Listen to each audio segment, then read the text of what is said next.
Welcome to the Zandbergen Report, where wealth strategies and investment wisdom collide, featuring your distinguished host and certified financial planner, Bart Zandbergen. Welcome to the Zandbergen Report, a showcase for wealth strategies and investment wisdom that's essential for our evolving world. I'm your host, Bart Zandbergen, and as usual, we have our engineer in studio today, Paul. Paul, how are you? I'm worried. I almost had to move out. You brought in so many people here. You got a whole audience with you today. We sure do. And you know what? We are not going to just chit-chat today, Paul, because we have so much to cover with my very special guest today, Bill Wooditch. Bill, thanks for coming on the show. Bart, thank you very much. It's an honor. Of course, of course. There's so much I want to get to, so I really want the people to know who you are. I'm going to just talk a little bit about a short bio for you, and then we're going to get right into it. How's that sound? Perfect. Awesome. Well, Bill, I know you spent years at a dead-end job with a foreclosed future, as you say, and then you created your renowned Always Forward book that forged the way from the impoverished backwoods of Western Pennsylvania to create a multi-million-dollar company, which you continue to lead today. And as a results-based professional speaker, Bill uses his experience to inspire individuals to pursue personal development and professional success with single-minded fervor. You're the author of 2 books, Always Forward and Fail More, both of which I read and thoroughly enjoyed. Wall Street Journal bestsellers, and the hard-won lessons you share in the books and keynotes are designed to shorten the distance between where you are now and where you are determined to go in your future. That's a lot, Bill. Welcome. No, thank you. All right, so we were kind of talking about this earlier, so we're going to start this with the first quiz question. Bill, and Paul, this is a little bit for your benefit. What year did we meet? You know, the optics are blowing me away because as I look at you, I remember you bench pressing. It was blocks gym, and I know it was late 80s. Yeah, so 87-ish. So somewhere between 86 and 88. Blocks gym, Santa Ana. Well, you haven't changed. It's a compliment. Yeah, you well, thank you very much. So I can say the same for you. So as you see, Paul, a lot of my friends are from old-time fitness enthusiasts. I'm beginning to see that. Yeah, exactly. Yeah.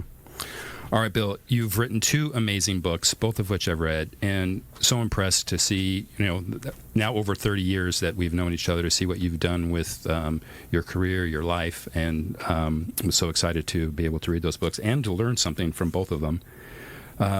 So of the 2 books, Always Forward and Fail More, they were both amazing. Fail More is your more recent, and actually, if I was given a choice, I would prefer Fail More. So we're going to talk a little bit more about that. So I thought we might dive right into the book.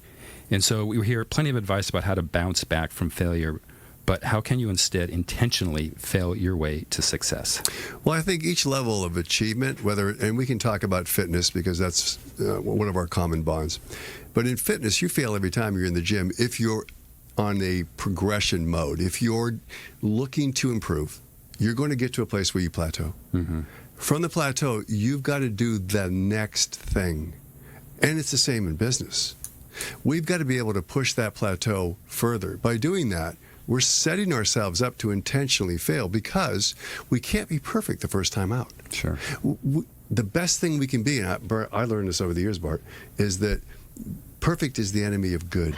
And all we can ever be in life is good. Mm. So by raising that bar, going after and getting outside of our comfort zone and going after that thing we might not know and attempt to master it, that's intentionally setting yourself up for failure because you will meet failure at some point on that destination. Yeah. Those are wise words. There was one great takeaway I took from the book because I felt it really resonated with me. And you talked about like grit and willpower, way more valuable than like innate skills or even intelligence. This is where our teachers have failed us. They tell us that intelligence is innate and we can't change it. So we tend to segregate ourselves in our own class of are we a dunce or are we that superior student? When faced with the real world, with real failure, with real things that happen in terms of obstacles, do we have the resolve, the willpower, the resilience to push through those? Carol Dweck, Stanford researcher, separated kids into 2 segments and said, here's these kids, and here's the one thing we're going to ask them. Can you take this test? It's an insolvable problem. And the kids took it, and she said, gee, the kids that got A's, you must be really smart.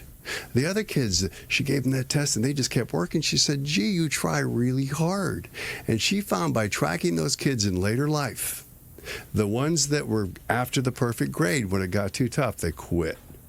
And she found in later life, 20 years later, that a bigger indicator of future success, even over IQ, was willpower. Yeah. So, and I had to buy that because my intellect wasn't that high, so I had to just try to outwork people.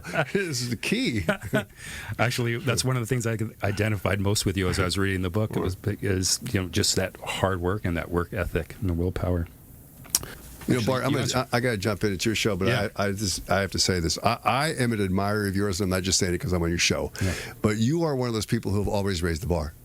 Oh, that's nice. Always raised the bar. You're doing the work. You're a student of the game. We used to have talks in restaurants. I remember that. We used to kick around ideas, go back and forth, and try to get a synergy going. But you're one person who really defines, as much as you like fail more, always forward.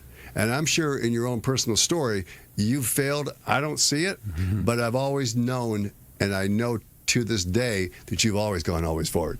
I had to say that because it's what I believe to be the truth. Thank you, Bill. That means a lot coming from you. All right. Wow. A little taken aback. Let me get going here. All right, Bill. So how can someone learn to stifle that negative voice that says you can't, you won't, and you shouldn't? First thing I think we have to do is to write down on a piece of paper, where's that voice coming from? Is this logic? Is this a real fear? Real fear is a warning signal for danger. And danger is harm from an animal, from an insect, from a human? Or is this an irrational fear that's coming up somewhere from the reservoir of my insecurities, and it's making itself look to me like it's real? Is that illogical? So the first thing is, where's that voice coming from? Emotion, illogical, or logic? And if you do that, you really might get hurt. So we've got to be able to see it first, be aware, and then stifle that emotion by getting involved, immersing yourself in what you have to do, and then doing it. Would you say the comment, perception is reality, it falls in there? Big time. Absolutely. Yeah. Every time. Your perception, and you'll always default back to the worst case. And it may be something that happened to you in grade school. It might be something that happened to you in the playground. It might be something that happened to you yesterday. But you're always going to default to the worst case that could happen to you and make it part of that florid imagination that says you shouldn't do this, you can't, you won't. Yeah. So what's a series of steps someone can take to get beyond that? That's somewhat easier said than done, I think, for a lot of people. You know what? And good point.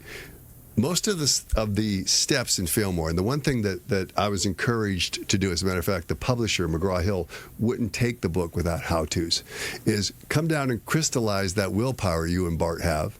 All right? You can't just tell people to go do it. You're not the Nike swoosh. Yeah. You've got to actually tell them how to do it. One of the ways I found to do it is to take a journal. How am I feeling about this activity I have to engage in? Then what am I doing today to take just that one step? Take that thought and take that one step, that one action, small pieces of the elephant instead of the whole bite, and move forward. So the journal is something that I can compress my thoughts in, something I can refer to say, is this logic? Is this logical? Is this irrational? Is this have any basis in logic? And then I move from there. That's one of the ways to do it. And know this, there is no easy way, man. If there was a pill, we'd all take it and we'd be flying around the world. Yeah. But what's limiting you is your thoughts and your belief in the power of those thoughts to do you harm. And the reason why people will go forward in life is they've taken the fear, they own the fear, they care less about the fear. You never get completely over it, but they move in spite of it. Yeah. You might find it funny that my kids, if you ask them, hey, what's the one thing your dad taught you? How to eat an elephant? One bite at a time. It's called an Ethiopian proverb. Yeah. Okay. So how can one push past fear when it disguises itself as, this is a bad one, procrastination or distraction? Go back to your kids for a minute. You know why your kids don't fear? Because they don't know enough. So they haven't been taught that this is a bad thing to do. You just go and do it. We learned that from the bullies that chased us, our teachers and the people that we surround ourselves with. There's a certain time, and I think that it calls for the mirror. And you have to be able to look in life in a mirror and say, is this denial? Is this delusion? Is this what I want to think? Or is this really what's happening around me? And that's crucial, Bart, because you got to look in that mirror and say, am I procrastinating and doing those things that I don't want to do, the easy things, the things I've mastered, instead of the tough things that I need to do to create a lifestyle for myself. Therein lies the twain of difference right there, because if you go back into what you know, you're going to get the same result every day. Yeah. You got to be able to push past it and say, okay, warning signal, call BS on myself. I'm procrastinating. Yeah. That's the ownership manual you have to use. Yeah. How many people do you know have one of those circus clown mirrors? Oh, they'll look in the mirror and say, you're great, or whatever that comment is, and really they're not doing the work. They look in the mirror and think they're doing the work. Did you read the outtakes from the first book? Because I had something written about circus mirrors. I did. That's why I brought it up. And there's circus, there's a lot of people that will do that. So I in a sales organization, of which I think I run whenever it runs me, you'll see a lot of procrastination. You'll see a lot of carnival meals of people that are confusing the actual result with effort. So they're saying, I'm doing all this. Well, actually, they're creating files instead of getting on the phone with the customer. They're not getting in the car and meeting with the client. They're doing things by email, when the more effective way is to go face-to-face. Yeah. So procrastination, that big P, is a killer for that person who needs to go always forward. Yeah. You outlined someone in your book. It was that female salesperson, I think, that had that situation going for a while until she had a serious look in the mirror. Yes. Yeah. What are some tips for containing the emotional distress, anxiety, anger, or fear of failure? Get over it. Scream, yell, punch a wall, go lift weights with Bart. But then ask yourself this one question. What do I want more? What's going to control my life? Am I going to be controlled by fear? Or am I going to do what it takes to create a lifestyle for myself and my loved ones? That's the key. The answer to that question is going to give you the clarity you need to move through all that. And I mean, we all get it. I get it. I trespass against both those books more than you know. I default into these levels of, I don't know if I can do this. I don't know if I'm going to be good enough on stage. I don't know if I'm going to sound good. I don't know what I'm going to do. I'm going to go on Bart's show and I'm going to completely fail.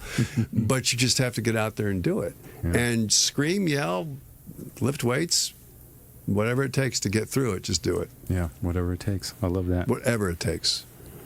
All right, so what is the difference between a fixed mindset and a growth mindset when it comes to failure? Fixed mindset is the participation trophy, and that and I might alienate some of the audience, but that we're striving for something that's obtainable in terms of a grade.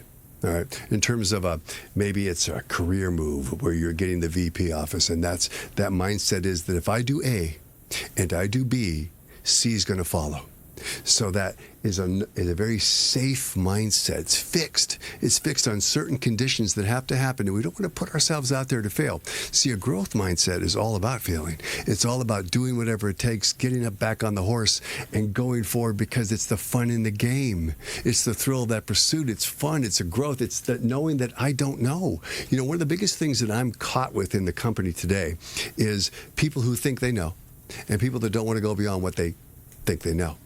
And I know that I don't know. So I have very smart people. Two of them are crowding your studio right now. And I ask them questions and say, maybe I'm looking at this wrong.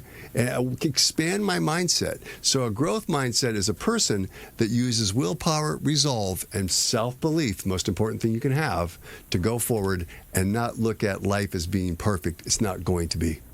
So I learned something more philosophical years ago, and I think it falls in there. And it's you have to do something to be something versus be something before you do it. In other words, if I do this, I'll be happy, versus getting into the mindset of, I'm going to be happy, and then I'll be able to go ahead and do this or do that. So you're saying you have to do something to be something. You got to keep that, and we're going to steal that from Bart.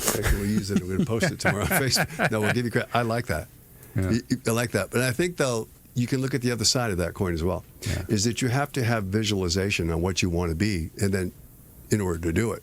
But at a certain point, you got to do it to become it. So right. I think those things are interdependent, much like failure and success, because if you think about a coin, failure is the other side of success. They're two sides of the same damn coin. Yeah. I like that, though. We'll just use it in Bill style. Yeah, do that. Do you have a vision board? No. Do you believe in vision boards? I know people that believe in vision boards. My vision board was in my head. And what I mean by that is this. and if the listeners can take this away, is before I would go into an account, I would visualize what it would be like to meet that person. I would visualize what it would be like to work with that person asking me for certain things, certain requests, and me fulfilling them. I don't know if it was that, but a lot of that stuff came true. Yeah. And I could picture myself and the material gains that I would want, actually grabbing the steering wheel, feeling the leather, and I could see myself looking over an ocean, and those things came true. So my vision board was in my head. How can someone begin setting effective goals for themselves in order to, as you mentioned in your book, fail your way forward? I think you have to ask yourself this question. A French philosopher will tell us that we are the biggest fear we have is be alone with our thoughts. Think about it. In your bedroom, you're alone, the bills, everything's coming up, all the negative things, and we don't want to be alone with our thoughts, because that's where fear comes up. So we always know what we fear. We're really clear with what we fear, but we really don't know what we want. We have fuzzy goals sometimes, fuzzy logic behind what we're going to do to get those goals, and then a blank effort to go get those goals. So I think we have to have clarity. I think we have to take the big goal. What's the one thing we want in our life? And then build little sub-goals off of that. Okay, to get that, what do I have to do today? Remember that procrastination thing you asked me about? What is it I need to do? Get that journal out, write that down, and take the steps to do it. The next thing tomorrow, the next thing, because everything has to build off the one thing. Just get clarity on the one thing you really want for yourself. You've done it. I watch you. You've lived it. Get clarity. Because without clarity, you got nothing. Yeah. Do you update? So you have the one big goal, the big audacious goal, right? And then do you have subsets of goals and then the steps for each of the sub goals? Yes. Okay. And will you update them every year? No. So No, I'm not perfect on that. Yeah. I'll try to get close. I'll try to approximate as much as I can. Yeah. But I'm always trying to raise the bar of improvement. And there's two ways to improve that I think, or measure improvement. One is very subjective. Am I feeling it? Am I getting the applause? Am I doing this? And you know what the other one is? The objective one. Am I cashing checks? Of course. Got to be careful not to confuse the two, because we can get so in love with our ego. You know, we're out there saying, hey, we're doing great, but we're going broke because we're not cashing checks based on that performance. Yeah. And that's key. Yeah. So I got to, when I set goals, I'll set goals that might be financial, but I also will set physical and spiritual and emotional and family. Do you break down your goals at all like that, or is yours primarily focused on like your business, corporate? Well, I think the power plant of life is business and life overlap. There's no such thing as just business over here, and then a separate, what I call a subset of life over here. It ends up being like a Venn diagram. In the middle, I think, is that thing we chase for the most part, or create conditions for. Yeah. It's called happiness. Yeah. So what you said is very important. I always talk about pillars, intellectual and spiritual and physical, emotional. Yeah. And I think that the most important is the spiritual, the belief in something bigger than you. Yeah. Something that to me is about giving. It's more abundance than scarcity. And by giving unselfishly, without the expectation of a return, is the best way, I think, to get the biggest return. Yeah. So I do put those in on my list. Perfect. I'm 100% aligned. And live there. it. Just can't. Those are things you just don't say. You got to live. You got to live it. You got to live it.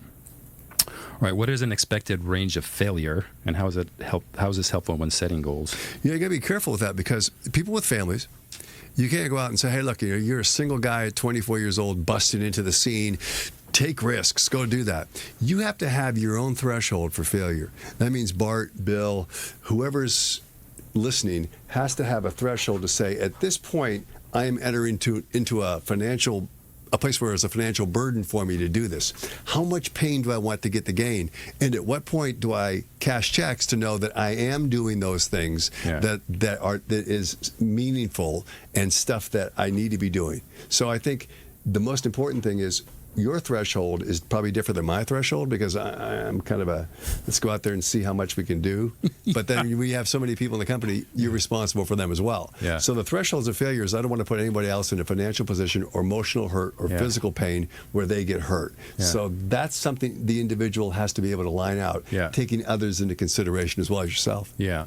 So along those lines, like your 24-year-old example, it's going to be different, most likely in a 54-year-old, someone with no kids versus a whole family. Of course, got it. Yes. All right. Be responsible with those risks. All right. So how does the blame game affect one's journey to success? You know, I think that we judge ourselves based on our intentions, and we judge others based on their behavior. And the one thing we do, for the most part, we want to pass off blame when things go wrong. We don't want to be looked at as the locus for the problem, the part of the reason of the problem. It was somebody else. The dog ate my homework. And I think you grow when you're able to own the reality that if it's to be, it's up to me. And that you're able to say, you know, excuses go out the door and results happen. And that's the way you move through life if you're going to be effective. You know, things happen. You lose. You fail. Own it and move forward. We all try to blame, and blame doesn't do anything. It makes us look weak, and it makes us weak. Yeah. I won't use any names, but in the political world, I mean, for those that made mistakes, in my opinion, have owned it and moved on, such a better place than those who have tried to lie or deceive or deceit or never admit. And go right back to what you talked about with the spiritual plant, the emotional plant, the physical plant. Don't you feel better when you come clean with things, just emotionally clean, and so you can have the physical power to go do the next thing? Don't you feel right spiritually when you're doing the right thing? I mean, you're not looking to say someone else is keeping me from doing this. You know, I couldn't do it because I had this. You know what? See it for what it is. Don't blame others for your misfortune and move forward. Yeah, agreed. So I know in the book you got to profile and interview a lot of great people. You talk about Michael Jordan, Elizabeth Gilbert, Mark Cuban. So what did they have in common when it came to failure? Just keep doing it until you make it. You know, Mark Cuban said, you don't need to get a perfect job. You need to get a job. Elizabeth Gilbert said, you know, I feel the best when I'm home, when I'm doing those things that mean something to me instead of trying to be commercial. Just where's my home? Where's my safe place? And somewhere between the adulation of the crowd and the money that's out there, what feels right for me is back to my writing. That's where I feel the best. So wherever your home is doing that thing that really, truly is yours. Steve Harvey blowing up on stage and then doing the work it took to come back and say, you know what, I own this, I can improve this. I mean, most people would withdraw from the field. And Michael Jordan saying, you know, like Wayne Gretzky, right? It's Wayne Gretzky, right? All right, but Michael Jordan really using the same philosophy. I'm going to miss 1,000 of those, 1,000% of the shots I never take. Yeah. By the way, that's the second most common quote to my kids. Is it? You miss 1,000% of the shots you don't take. Oh, you absolutely do. Okay. I got people helping me with everything. You know, if they could, they would probably dress me, but just straighten my tie. I can't get that inappropriate. So your book does a great job, and what really endeared me to your book was, I mean, you're raw, right? You go through your life and how you push past failures and so forth. So how does that lesson apply today at your other job, the Wooditch Group? The raw failures? I think that if we don't learn from the lessons of history, you're condemned to repeat them. So you need to keep that journal, that bank, that memory. What did I do here that I could have done differently? And then implement what you can from the information you're receiving from that failure. That's the whole thing about failing more, is failing more intelligently. You're going to have to fail to get to the next level, but you can fail a little more intelligently or avoid some of the traps of failure. You can avoid some of it and take a quicker route. Remember, the goal is to lessen the pain, shorten the distance. Yeah. So you have to go back and say, what did I do wrong? What were my missteps? What could I have done differently? And then do that. Those are the lessons of failure that are just invaluable. They're invaluable. You must have researched Thomas Edison as part of your... Oh, yeah. Book, right? I didn't want to put it in there because I thought everybody knew about that, but there was a million light bulbs, right? That's right. What do you say? Everything was a bad idea, or there was always... All you need is one good idea with all the thousands of bad ideas. You just need one to pop. Yeah, exactly right. Literally. Exactly. So... Good one, Bill. Thanks. I got a 5-second delay. Well, you know what? Christmas is coming around. You put up those trees and there's pop, and they all go out. Yeah. Anyway, that's where my brain's going now. Exactly. What was the biggest challenge for you in writing your at least your first book, and then what got you to do the second one? That's a good question. The pain of the first book, because it took such a long time to write the first book. And you can tell I'm probably, the words don't usually escape me, whether they make sense or not, I don't know. But I had huge manuscripts, and the thoughts were all over the place. And there's just a bunch of words and no structure. And it took me a long time to put structure to it. And the second book I did with this young lady over here, Kelsey McDaniel, who helped me write the book, and it was 6 months. So, the pain of the first one kept me away from the second one. Yeah. But then I got someone who could help me with it, and it became easy. Yeah. So that's where I'm passing off the credit, because I'm putting it where it belongs. Oh, you're good about that. Was it painful being vulnerable in the book? Yeah. Oh, yeah. It's the hardest thing you. The stuff I write about my father in the book, I have really repressed and forgotten about. So to exhume those things, it was like, whoa. Yeah. Because I think a lot of times in pain, you just keep moving through it and you tend to repress it. Doesn't mean it goes away. You just try to repress it. Yeah. That vulnerability was the toughest thing. But I think to be relatable, to be a human, is to have those vulnerabilities. Whether you're willing to share them or not is the degree of connection I think you have with people as humans. Yeah, 100%. We are just about out of time. I want to make sure that people know how to reach you, reach your books. So give us all the info. At Bill Wooditch, WOODITCH, Bill Wooditch, WOODITCH.com. The books are in Barnes & Noble. They're on Amazon. I think you like the Audible book better because you get the dulcet tones of this voice because I read the book. But that's really where you can find me. Just punch in Bill Wooditch, and I can't believe we're out of time. It goes fast, doesn't it? Yeah. Anything else you ladies want to make sure we cover? You want him on you on the you want him on the Unstoppables? Hey, we want him on. They want you on my show. I get to ask those questions now. All right, Bill. So one of the things I have the privilege of asking my guests is their ultimate lesson learned. So what was your ultimate lesson learned in either your career or in writing your books?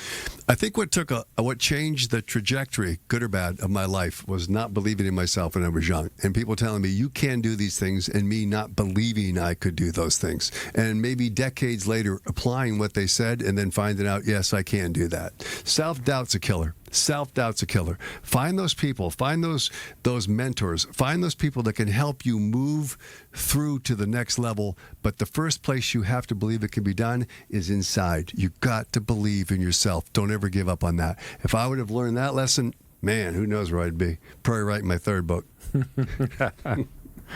All right. Well, Bill, I really, really appreciate you coming on. This has been a really good time. Thank you very much. You know what? You're great. Thanks, Bart. Thank you, Bill. Ladies, thanks for joining us. That's it for this week. We'll see you all in studio again next week. Cheers. Tune in next week for the latest edition of the Zandbergen Report, Tuesdays at 2 p.m. Catch up on our recent shows by visiting bartzandbergen.podbean.com. The Zandbergen Report is also available on iTunes, iHeartRadio, and Spotify. Interested in being a featured guest on our show or have a question you'd like to hear us answer? Email podcast@bartzandbergen.com. Bart A. Zandbergen, CFP, and Letitia Burbaum, AIF, are registered investment advisors with Optivest Inc. and registered representatives with Gramercy Securities Inc., member FINRA and SIPC. Investment advisory services are offered by Optivest Inc. under SEC registration.